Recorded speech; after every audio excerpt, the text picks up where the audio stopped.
The Vikings are often remembered as unstoppable warriors in horned helmets, raging across Europe with unchecked fury. But the truth behind that legend is far more nuanced. Their success on land and sea wasn't driven only by ferocity. It was built on strategy, craftsmanship, and a lethal collection of tools perfected over generations. These were not mindless berserkers, but disciplined fighters whose weapons extended their skill and intent. Today, we're diving into 10 of the most formidable tools in the Viking arsenal. Some practical, some elegant, and some almost mythical. And by the end, you'll discover which weapon was actually the most widespread on the battlefield, and why even the most luxurious sword wasn't always the Viking warrior's first choice. Let's start with a surprising truth. The Vikings' most personal and adaptable weapon wasn't a sword or an axe. It was a long fighting knife known as the Seax, a tool carried by nearly every free person in Scandinavia. More than a backup blade, it served as both everyday equipment and a reliable sidearm in combat. This knife came in many sizes, from short utility blades to imposing versions nearly 3/4 of a meter long. Its single-edged design made it easier and cheaper to forge than a double-edged sword, ensuring that even poorer warriors could afford one. But its simplicity didn't make it weak. In tight quarters where long weapons were awkward, the Seax was brutally effective. Its weight allowed strong chopping strikes, and its sharp point could slip between armor plates or into unprotected joints. The Seax was usually worn horizontally across the back of the belt, so the warrior could draw it quickly with either hand, a major advantage when combat devolved into chaos. Because it required little upkeep and served countless functions, it became a constant companion. On voyages, in forests, on long expeditions, or even in tavern disputes, losing it was more than an inconvenience. It was like losing a piece of oneself. Archaeologists have uncovered finely decorated seaxes in high-status graves, some inlaid with silver or adorned with gemstones. Even this utilitarian weapon could be elevated to a symbol of prestige. Many handles bore carved runes tied to personal meaning, protection, or luck, transforming the blade into something like a talisman. So, what do you think of this blend of practicality and identity? One tool serving both daily life and deadly combat. If movies were your only source, you might imagine every Viking storming into battle swinging a sword or a massive axe. But the weapon that truly dominated northern warfare was far more modest: the spear. This was the backbone of most Scandinavian armies. Spears were affordable, quick to make, and incredibly efficient. A long wooden shaft topped with a relatively small metal head was enough to arm any free man, and every free man was expected to bring his own weapon to war. Most Viking spears measured between 2 and 3 meters, allowing warriors to strike from behind the safety of a shield wall while keeping enemies at bay. In formation, spear fighters created a nearly impenetrable front line. As shields overlapped, spear points emerged between them like a forest of steel, discouraging both infantry and cavalry from charging. Different spearheads served different purposes. Narrow points could pierce armor, while broad, leaf-shaped heads inflicted deep, tearing wounds. Vikings also carried lighter javelins for throwing at the start of a fight, softening enemy lines before the main clash. Even the spear shaft itself was useful. Made from sturdy ash wood, it could shove, sweep, and trip opponents. And although spear fighting required less training than swordplay, skilled warriors could perform incredible feats. Some sagas describe fighters who could throw multiple spears at once, or even snatch darts out of the air. Despite its humble appearance, the spear decided the outcome of more battles than any other Viking weapon. Yet, the spear wasn't the most mysterious tool in their arsenal. That title belongs to a weapon described in sagas, but shrouded in uncertainty: the Atgeir. The Atgeir appears in medieval stories as the favored weapon of noble warriors and legendary heroes. But archaeologists still debate exactly what it looked like. No confirmed specimen has ever been found. Based on the sagas, it seems to have been a hybrid polearm, part spear, part slashing blade, something like an early halberd or glaive. With a long cutting edge mounted on a tall shaft, the Atgeir could deliver sweeping slashes as well as deep thrusts. One saga even claims it could cleave a man in two with a single stroke. Unlike ordinary spears used in tight formations, this weapon required space, strength, and exceptional skill.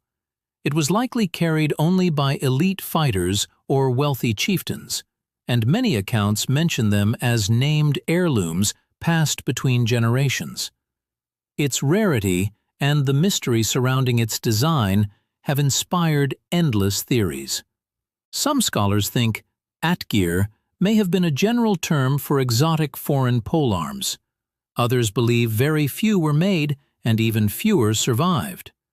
Whatever the truth, in the sagas, the Atgeir belongs to warriors of destiny, figures meant to tower over the battlefield, their long, curved blades flashing like something out of myth.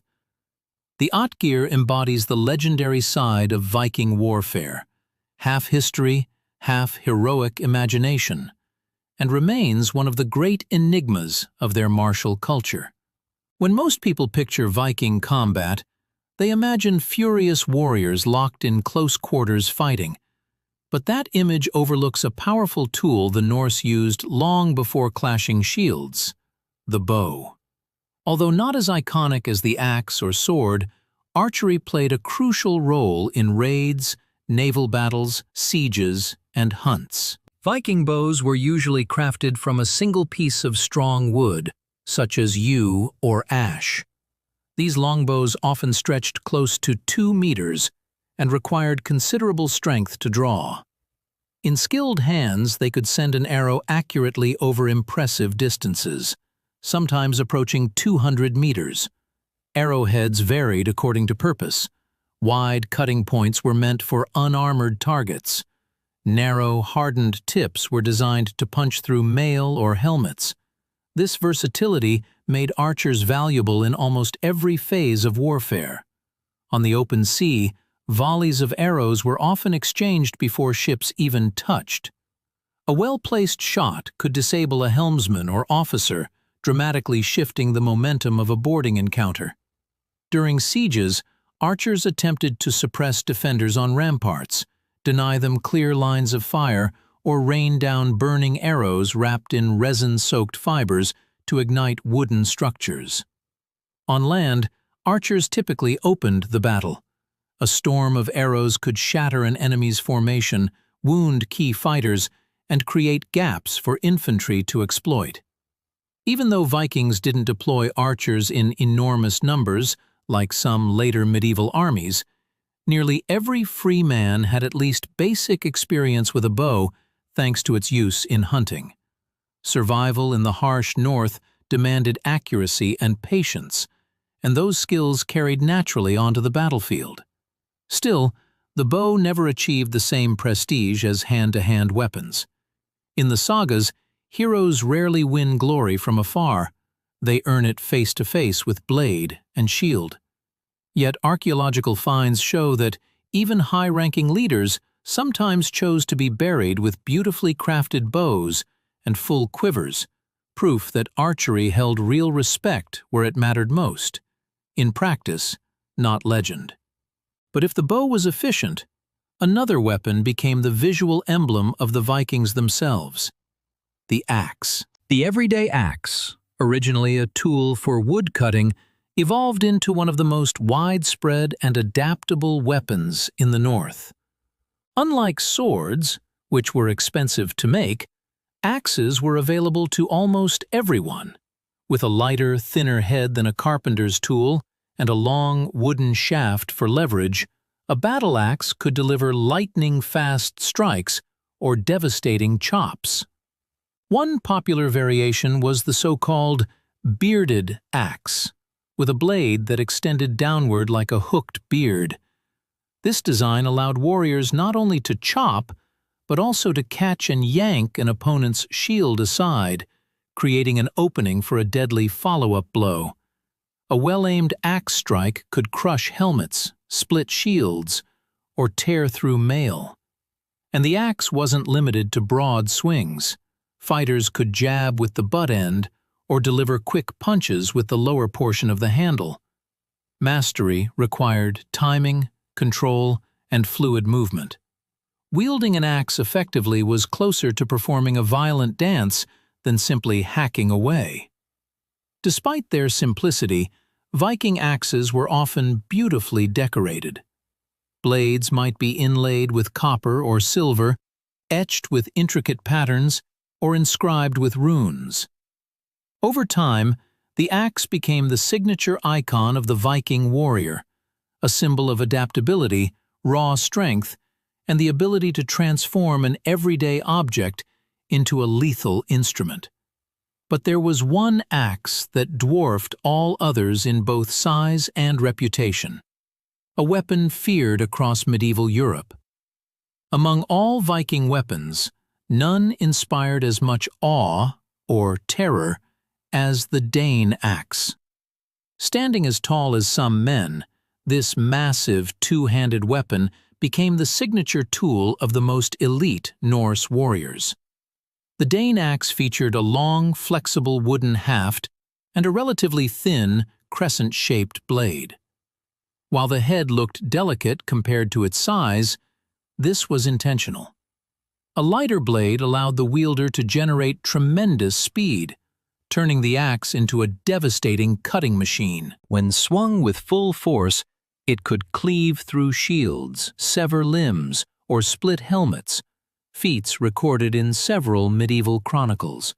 Because using such a weapon required enormous strength, balance, and precision, the Dane axe was typically carried by highly skilled fighters. These warriors learned to manipulate the axe's length to deliver sweeping cuts, sudden reversals, or rapid changes of direction. A master could shift the grip up or down the shaft mid-swing, adjusting reach and power in an instant. The best fighters treated the weapon less like a lumbering tool and more like an extension of their own body. Its influence extended beyond Scandinavia. In Anglo-Saxon England, elite household troops known as huskarls adopted the Dane axe as their primary weapon. These professional warriors formed the king's personal guard, and contemporary sources describe their ability to shatter enemy shields or strike down mounted knights with a single blow. At the Battle of Hastings in 1066, huskarl axe lines reportedly held off Norman cavalry charges again and again, carving down horses and riders alike before being overwhelmed. Yet for all its destructive potential, the Dane axe was not meant for chaotic brawling. It thrived in formation combat, where trained warriors could maintain spacing and unleash powerful arcs of coordinated strikes.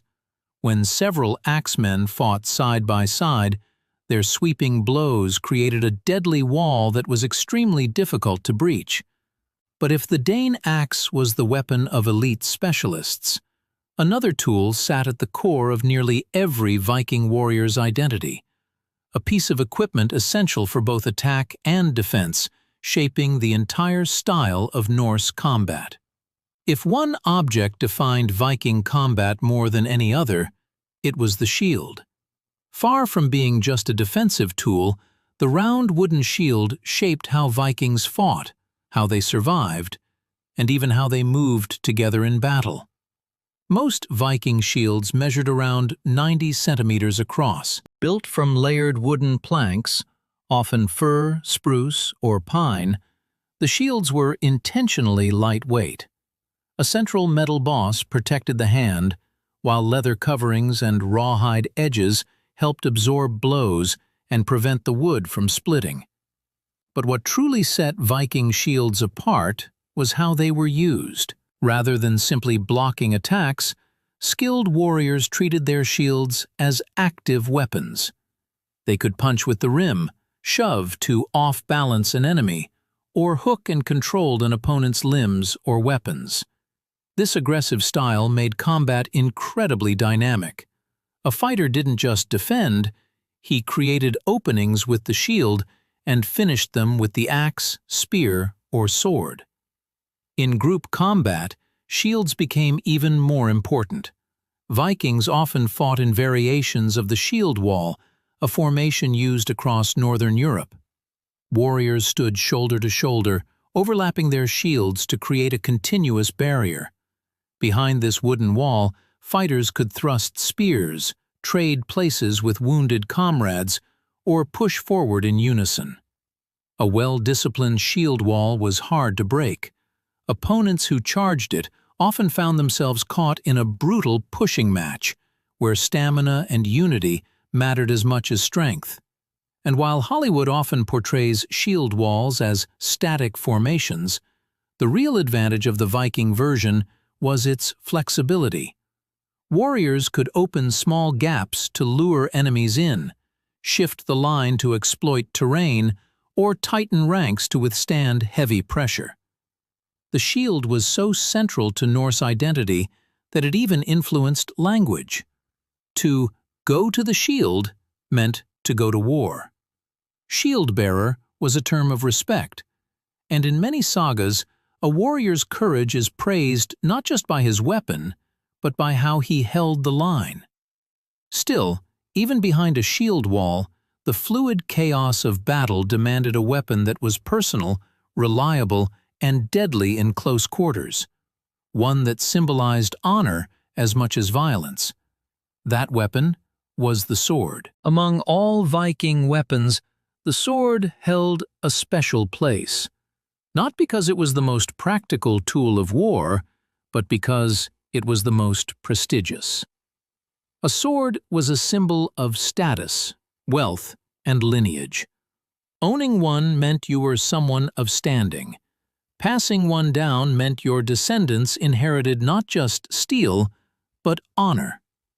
Viking swords of the early medieval period were typically double-edged and about 70 to 90 centimeters long. They weren't meant for stabbing like the narrow blades of later eras. Instead, they were optimized for powerful cutting. Wide fullers ran along the blade to keep it strong yet flexible, helping it withstand the shock of repeated blows against shields and armor. But the real power of a Viking sword came from its craftsmanship. Early blades were often pattern-welded, forged by twisting and binding together multiple rods of iron and steel. This created the distinctive, almost watery patterns in the metal and produced a blade that was both resilient and deadly sharp. Later in the Viking Age, imported Frankish blades became especially prized. Some were so renowned that warriors gave them names, treating them almost like living companions. Despite their deadly beauty, swords were not common weapons. They were expensive to make and required enormous skill to forge. A typical Viking infantry line would have far more spears and axes than swords. But those who carried swords were easy to spot, not just because of the gleaming metal, but because of the way sagas and storytellers elevated them. A sword was a hero's weapon. In battle, the sword excelled in tight formations and close combat. From behind a shield, a warrior could deliver quick slashes at exposed limbs, follow openings created by a shield punch, or strike in the moments after an opponent's guard was broken. A skilled swordsman didn't rely on brute force alone. He used timing, agility, and precision, turning what might seem like simple cuts into decisive, finishing blows. Though the Viking Age ended centuries ago, swords remain one of the most enduring symbols of Norse culture. They capture the blend of artistry and brutality that defined the era. weapons that were as much about identity and legacy as war itself.